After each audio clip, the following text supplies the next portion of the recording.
Yeah, I mean, I started as pretty much as a 12-year-old girl, pretty damn young, running away from home, behavioral institutions, foster homes, the streets, staying around with friends, dating older people, living with older people, go from there. Married at 17, married again later on, had kids, different types of dating situations, best friend situations, lots of different personality types and energies to get to know, and having to evolve over time. In and out of therapy for many years and devoting myself to working on my childhood issues and learning about people.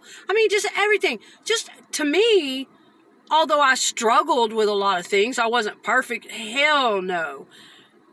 To me, though, I had a pretty damn well-rounded view of things.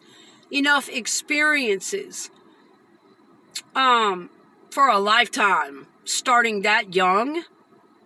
And, prior to 12, I had already been being abused and molested since I can remember, 3 or 4 years old. So, by the time I was 40, I had gone through many dark nights of the soul, many, what felt like a couple of spiritual awakenings at least already.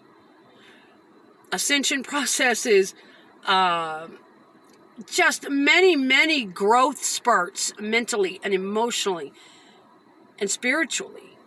Big changes in who I was as a human being, but not my core personality. That doesn't go away. That sort of remains the same. Certain things about us, you see. But the last time I had really been settled in with someone playing house, like married, was with my children's father and my husband back in my 20s. And then I went on my own for many, many years. I didn't just settle right back in with someone. But I was in that mindset. See, when you come out of a marriage, you're kind of codependent. Whether you're toxic or not, you're kind of that mindset that, oh, I'm supposed to get right back out here and this is how we date. See, it took me, I did everything backwards because of the way I grew up in dysfunction and all that. It wasn't until later on in my 30s and later that I started really learning the proper way of dating and courting someone. And I had to go through all hell to mentally and emotionally accept all of this. It was a long learning process, and through a lot of it, I went kicking and screaming. The first few crushes after my marriage, I thought we were supposed to settle back in immediately and be boyfriend and girlfriend and hold hands and stuff and be stuck to each other 24/7. I had to learn when I got out of my marriage and got out in the dating world, that's not how it operates. People have their own individual lives. They get in touch with self. Intelligent, healthy, emotionally intelligent people do anyway. They get in touch with their own identity, men and women. They don't necessarily just out there looking for somebody to marry up with.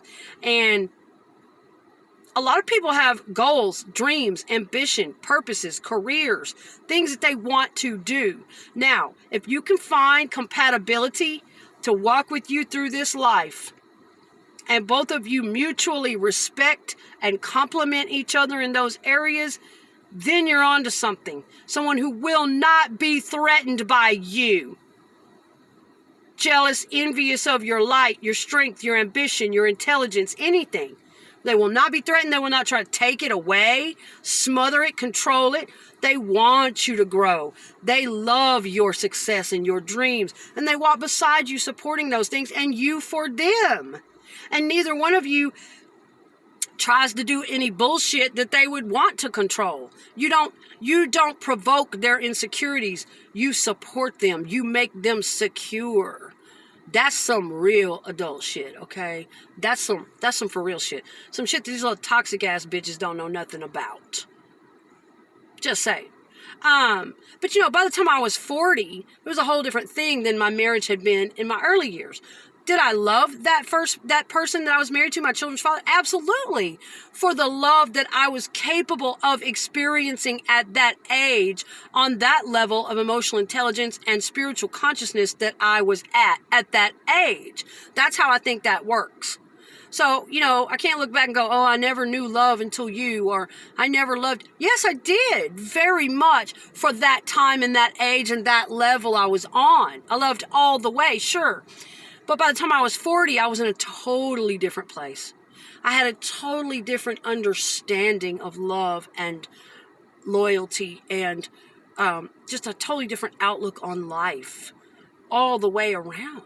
Different maturity, way more mature and just ready, to be all the way connected to a man, to, submit to that, but keep that balance of, I have an identity. I have things to do. I have things I'm passionate about, things that won't involve you. And I got very shocked when he got upset about that. It got really bad because I expected him to have things to do that didn't involve me too. I wasn't there to, and things we would do as a couple too. I was along those healthy lines. I learned from my past relationships. I didn't just jump right into the next one like, mommy, titty, somebody. Fuck no. I would take long periods of time alone between dating casual relationships. Nobody ever moved in with me again. And I never got super, super committed serious after that marriage. There were a couple of relatively serious dating relationships along the way and several casual ones, but no, I kept it my identity, my home. They have a home, and I got very used to living that way. Did it hurt to get there? That's what pisses me off about people that would come in my life hating on me for being that way. Do you know how much fucking struggle and pain and bravery, growth I had to do to get to being that person that could be on my own and not pine away for somebody and feel worthless if I didn't have someone by my side? To truly learn to love myself, my identity, my own passions, and be able to have a life, whether I had a partner or not. Try it sometime. It might be the smart thing for you to learn so that you're not destroyed when whatever that thing is that you're so emotionally dependent on. Some people are that way about their own kids. Some people it's their spouse. Some people it's their mom. I don't know. But if you are that's not love. That's selfishness. That's your not having a self-worth, not having a self. And you're using that human's energy to stay alive. See, these people think that's so noble and I just live for my mom or I just live for my kid. And well, don't we all? But there's a healthy line there. And some people cross it. And that's why they have nothing left inside to fall back on if they lose that situation. Of course, we would be completely devastated. But you may have other children. You may have other people that need you in this life, other responsibilities. You have to be able to keep going. You see, so codependency is dangerous. There's a lot of things that people don't realize about a lot of these patterns. But by the time I was 40 years old, yes, I was in this totally different place. I'd already been through all the trivials and the experiences, and I was just like, oh, Lord. I've had a lot. I've had enough. I don't give a fuck. I'll tell it all. My whole goddamn life story. Why should I fucking be ashamed? I did a lot of things. Some things I wasn't proud of. Some things I was proud of. Some things were inflicted upon me. Some things I chose. But I had a lot of experience, you see. And that gives you wisdom. And so by the time I was 40, I was not in this mindset of, I'm scared. And I really also wasn't in that mindset of, I'm so codependent, oh my God, I'm ready to get married tomorrow. No, I was right in the middle of, I'm good. I'm good on my own. I don't want no bullshit. If you're going to be about some bullshit and you're not really in it to grow and be compatible, and both of us have a decent amount of accomplishments, or at least if you don't want to do a whole lot, don't stand in my way. Be supportive energetically. Do your thing. Grow. Don't throw any toxic bullshit at me. Don't be out doing shit that would make me feel off balance if you claim you want to be in a committed relationship. This person pursued the shit out of me. So, I'm explaining. Make your choice. Don't come up in here so quickly You just got to have me. You just want to be so serious. You're not going to stop until I commit if you're not ready for what I'm going to bring to this table, because it's going to get fucking real. Okay? It's going to get real on every fucking level. Mentally, emotionally, spiritually, and physically. Are you ready? See, I knew this person. I couldn't get them to slow down. I've seen it before. That bouncy ball, eager, narcissistic, fucking I'll do anything, entertain me, I'll say anything, bang, ba, bang, banging up against me like I'm off to a flame, not knowing what the fuck you're about to get into. That's why we banged heads eventually. But I was good to that person. This person was coming at me with the wrong fucking energy, the wrong fucking intentions, and the wrong fucking agenda. Lying about it, wearing a fucking mask. I gave them the option 5-6 months in. Hey, let's chill back a little bit. That would be the wisest idea. I really like you, but let's chill back. We've been clinging and we've been, he's been grief-stricken. We've been doing things together. We've been in a little ball all this time. We kind of need to get back to our lives. Let me get caught up at work. Let me get my head together. You go take some time. I know that you just got out of a 20-year marriage. You probably want to go run around and chase girls. I'm not stupid. I raised 2 sons. I have 4 brothers. I mean, this dude could not imagine. He didn't have the imagination and the empathy. And I didn't understand for a long time that that's what high narcissism does to a person. They don't, a part of their brain, they don't have the ability to imagine and empathize with others to a certain degree. So they can't believe what you've been through in your life. They can't feel it. They can't like we can. They don't listen to that. They just think that you're under their control and you've only seen what they've seen. Their brain doesn't go any farther than that, imagining what wisdom you might have, all the experiences you might have, the knowledge you might have. And it freaks them out if they think that you're not under their control, that you don't believe exactly only what they've told you to believe and say to them. It's fucking weird. But yeah, but he was on a totally different wavelength, bait and switch. He baited and fucking switched me like a poser. And it took me so long to wrap my mind around what happened. But that's where I was. I was ready.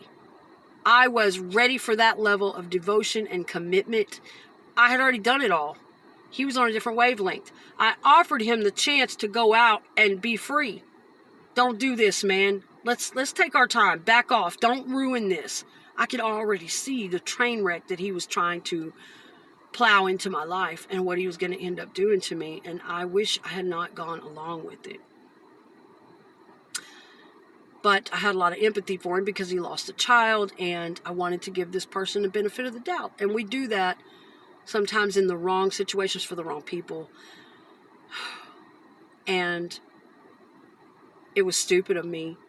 This person was, childish, very immature. And I knew after that many years of marriage, you probably haven't had enough experiences in your life. You've been under a rock for 18 or 20 years. What little bit you could sneak around and do.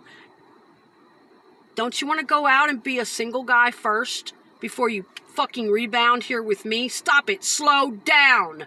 I mean, he was really scaring me. He started pressuring for marriage. He started pressuring yes or no. It was really starting to get scary. And I would say, hey, come on, man. Don't say that. You're scaring me. That sounds really red flag-like. There's no fucking way. It sounds like you're trying to turn me into Insta-wife. That's how these narcissists do people. And these codependents. He was a covert, codependent, fragile narcissist. They're different than the other narcissists. And people who have been married a long time do you that way too. They think they gotta hurry up and settle in with somebody. And I was just wanting to do the right thing to preserve the health of that relationship. I cared about him. I really liked him. And I wanted to do whatever it was going to take to make it healthy. If you need to go and run and go stay over there with your friends, keep living life the way you're used to it. I want the motherfuckers that run their fucking head and lie on me, his old friends, the ones talking shit, they know who they are, about me being controlling and too jealous and all that. No. Your boy was offered plenty of times the opportunity to go.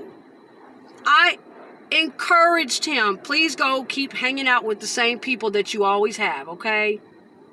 Before we get into this.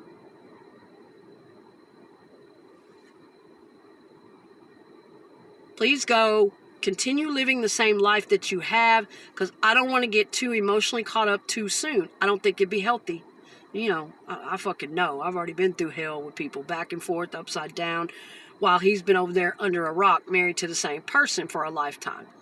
Maybe dated a couple people in his teens, but as far as proper dating in his grown years, no. And so he denied this. No, I don't want to go back. No, I just have to be with you. I swear I want to stay with you forever. I love you. We're going to get married. Promise me you'll never leave me. No, I don't want to go run the streets. I don't want to hang out with any of those people. I don't. Motherfucker, if you're going to keep insisting and pressuring, I'm going to hold you to it. You don't get to pull a fucking bait and switch on me later on. That's what I tried to tell you. Go do it now. Not 2 years from now. Not 3 or 4. Go do it now. Don't worry about getting what you want right now and entertaining yourself with me. Fuck you and fuck that. You get the fuck out there and go suffer through your own fucking emotions and run the streets. If you think for 1 second you're going to fuck me over. If you think for 1 second you're not in this for the long haul like you're talking about. Slow it down. That's really where I was at that age. I was wanting to do the right thing, the healthiest thing. I was interested, but I didn't want to screw it up. I didn't want to be used. I didn't want to be ran through like that. I didn't know exactly what it was called back then, but I knew it was a thing because I'd been done that way before. But I'll never forget that feeling, though. As much as I was good on my own and I had learned to love enjoying my own company, my own time, so much freedom in that. It's wonderful. And there were people that I had to dump and get rid of. And once they were gone, I was so happy and free. I was just like, yes, they're fucking gone. I don't have to worry about those creeps anymore. I love my place. I love my, my little routines. And I had a wonderful therapist to teach me that kind of stuff. And people would hate me if they didn't know where I came from and how I got that way. People would say, you narcissistic, pretentious, selfish bitch. But because I came through a childhood of rape and abuse and beatings and violence and grew up in the fucking streets and went through all kinds of hell, I had a wonderful therapist to teach me how to love myself like that. When all these motherfuckers out here fail you, betray you, try to trap you, you're going to be dependent upon them and be their servant and do what they say, and they're going to treat you any old kind of way, or they're going to hang you up emotionally. You don't need them. You can give yourself all of that. You can have the best time without them. And motherfuckers hate you if you have that power. They hate you if you've been taught how to do that. They haven't. They can't do it. They have to go cling to somebody. The narcissists do. They have to get out of their mind, drunk or high. They have to have somebody to cling on to. And we don't. We can find the self-entertainment, self-motivation, creativity, imagination, empathy, all the things they refuse to try and find. They choose not to heal. That's right. So I don't feel a goddamn bit sorry for them. Don't let them run their pity games on you. They choose to be that way. And so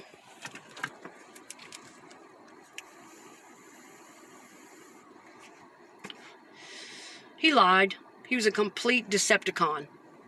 Deceptor-con, whatever. He was a deceptor. Poser. Now, it wasn't me that went out pursuing him. He showed up in my fucking world, sending out mass messages to girls, just trying to find anybody, somebody to cling on to cope with the loss of his child, which I thought was extremely odd. And then I found out over the years, these are the things he uses women for. Anytime there's any kind of problem in his life, or he's pissed off, or he's this or he's that, he turns, I'll use sex. I'll use sex. I'll get on the internet and say something sexually degrading to some girl I know, or some stranger, or... Wow. Okay, this person, you have some issues, sir. And he didn't like that I wanted to help him confront those issues and grow through them. I gave him a chance to do it the right way. I gave him a chance to do it privately and protectedly. Out of love, true friendship, he denied me, gaslighted me, abused me more. So we'll do it publicly. That's fine. But yes, I just had a flashback, remembering this hotel. I walking through this hotel, and I was remembering he and I lived in a hotel, a couple of different hotels, and just how terrible he acted all the time. And how I am glad to be free of him, free of his horrible energy. The energy of feeling like I had to worry about him constantly like a little child. This alcoholic person with all of these problems who had basically regressed back into his infancy narcissism. It is a thing. Look it up. After a severe trauma happens to somebody, they can regress all the way back into their infancy, primary infancy narcissism. The very basics of narcissism that we all start out with. Feed me. I gotta pee. Hug me. And that's where he was. I swear to God. I'd never been through anything like that with somebody. I dealt with that alone behind fucking closed doors for years. Not really knowing what it was and feeling for him because he'd lost a child. Trying to put it together myself, do the research, help him through it. And people wanted to fucking hate on me because I was doing the best I could to cope with this shit and not just leave him high and dry. These fucking haters, these fucking friends, so-called friends of his, didn't know what the fuck they were talking about. These girls that he had also lied to, played with their lives. How do you like that shit? He did the same thing to you all. In fact, I even stuck up for y'all a lot of the time. One girl in particular, this old gal that I could tell he was just using her like trash. Every time he'd be mad at me, he'd pull her out and call her up. Then when he wasn't mad at me and he knew I was going to be all right with him and take his shit, he would throw her away like trash, delete, block. Oh, that's just how we treat each other. That's how we are, friend. Throwing shit in their faces. I shouldn't have done that for you then. I shouldn't have given you that. I'm like, dude, you're not a very good friend. You throw things in your friends' faces, you manipulate them, you use them and then throw them away like trash. You probably told that poor girl you're going to have a life with her. The same shit you came in saying you wanted to have with me. Oh no, I want to have a life with you. I don't want to go back to any of those girls. I wouldn't screw any of those girls with Clay's wiener. That's what he said. I'm just busting it all out, y'all, because that's what was told. That is exactly what he said. And I would even defend some of these people. I'd say, damn, even if I didn't like the girls, even if I might have felt a little off about it, like, damn, you know, because I can admit I get jealous sometimes.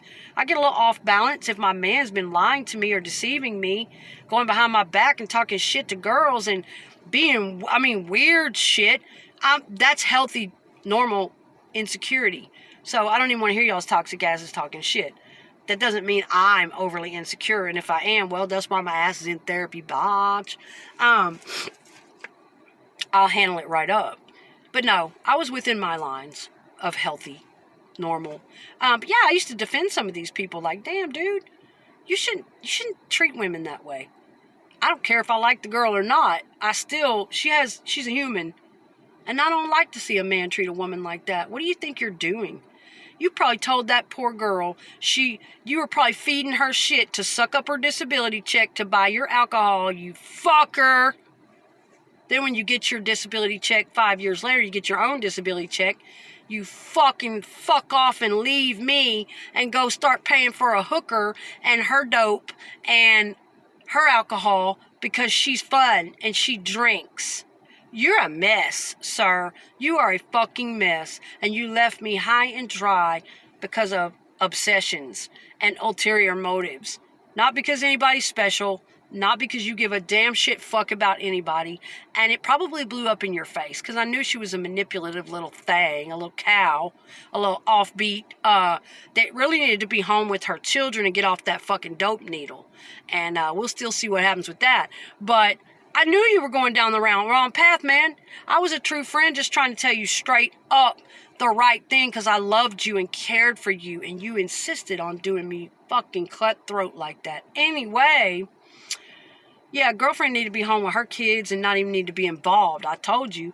But she was a little manipulative thing, and so were you. So y'all probably blew up in each other's face. Probably got done real dirty. And in the end, I don't know what you're going to do. Because you know what's hanging over your head. You know what you still have to face. That is a damn shame, man. I was with you 6 years. I was going to marry you. I fucking loved you. I was loyal to you. We had it good when it was good. When there were good times between us and we could really connect. I loved in a very profound way. That's where I want to wrap this, and I'll do a part 2. By the time I was that age, I was ready to love on that profound of a level. My capacity for love had grown with my spiritual maturity and my emotional maturity. But don't take it for a fool, motherfucker. And he did. He tried me on many occasions. That's why we went public. The more you want to betray me behind my back and use and abuse me and corner me and harass me and take it that far as you were, the more videos I was going to make. And then it was almost like two enemies living together. This battle underneath the energy. But on the surface, I love you. But my love was fucking real. I did forgive. Every day was brand new and my heart was fucking full. You're the dirty cutthroat motherfucker. And it's all going to come out, man. It's all going to come out. People are going to know who you are. You had no right to treat me that way because I was good to you. You're the one that drove me to all of this. I'm responsible for letting you in my life so quickly and not stopping you, knowing you were in that bad of a shape. But at that age, again, I will say, I was real and genuine. I wasn't looking for a relationship. I was fine on my own. I was making travel plans. I was wanting to do some creative projects, preparing to be on my own at that age until maybe one day God brought me somebody. I had already had enough experiences. I was kind of worn out, disillusioned, disappointed with most, whatever. And I wasn't looking for anything. And then here he comes. When I'm supposed to be going into empty nest and the next phase of my life at 40, here he comes. But I was on that level that I could devote myself. I was getting over my commitment phobic ways. I had been out there in my old life